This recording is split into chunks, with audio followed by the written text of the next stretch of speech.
வணக்கம். இன்றைக்கி நான் ரொம்ப சந்தோஷமாக இருக்குங்க. அதாவது சொல்லப்போனால் ரொம்ப பல வருடங்களுக்கு அப்புறமா ரொம்ப ஹாப்பியாக இருக்கேன் அப்படின்னா, அது எனக்காக இல்லை, இந்த சமூகத்திற்காக நாம் குரல் கொடுத்துட்டுருக்குறோம். அப்படி குரல் கொடுத்துட்டுருக்கும்போது நாம் எதுக்காக செய்கிறோமோ அது வெற்றிகரமாக நடக்கும்பொழுது நமக்கு ஒரு சந்தோஷம் தானே. யாரோ எங்கேயோ பண்ணுறாங்க, இருந்தாலும் நம்ம ஒரு அணிப்புல மாதிரி செய்கிற உதவி தானே. சாத்தான் குளம், தந்தை மகன் இரட்டை கொலை. அந்த வழக்கு அந்த கொலை நடந்த நாளிலிருந்து நான் பதிவு போட்டுனே இருக்கேன். இரட்டை கொலை செய்த 9 நபர்களுக்கும் 2 மரண தண்டனை. ஜெயராஜ் அப்பாவை கொலை பண்ணல, அது ஒரு மரண தண்டனை.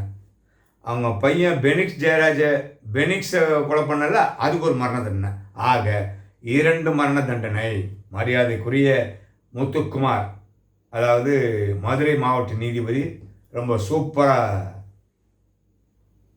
ஜட்ஜ்மெண்ட் கொடுத்துருக்காரு. அது மட்டும் இல்லாமல் ஏகப்பட்ட பல லட்சக்கணக்கில் ஃபைன் 9 பேருக்கும் 7 வருஷம் 5 வருஷம் 10 வருஷம் ஒவ்வொரு செக்ஷனுக்காக பிரித்து எல்லா செக்ஷனுக்கும் தண்டனை கொடுத்துட்டு கொலை கேஸுக்கு ஒரு எஃப்ஐஆர் இருக்கு இல்லையா, நம்பர் இருக்கு இல்லையா, அதுக்கும் சேர்த்து மொத்தமாக இவங்க ஒரு கொலைக்கு ஒவ்வொருத்தரும் 2 மரண தண்டனை அப்படின்னு சொல்லிட்டு மிக அற்புதமான தீர்ப்பை வழங்கியிருக்கிறார் நம்ம மதுரை மாவட்ட நீதிபதி.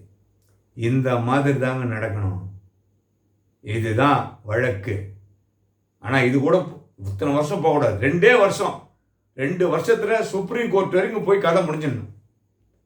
அந்த அளவுக்கு கொஞ்சம் ஸ்பீடப் பண்ணாங்க. இந்த கேஸ் ஸ்பீடப் பண்ணி போயிருக்காங்க. ரொம்ப சந்தோஷமான விஷயம். மனசாட்சிக்கு எதிராக, சட்டத்திற்கு புறம்பாக பணி செய்கிறவன் யாராக இருந்தாலும் சரி, அவங்களுக்கு இந்த கதி தான்.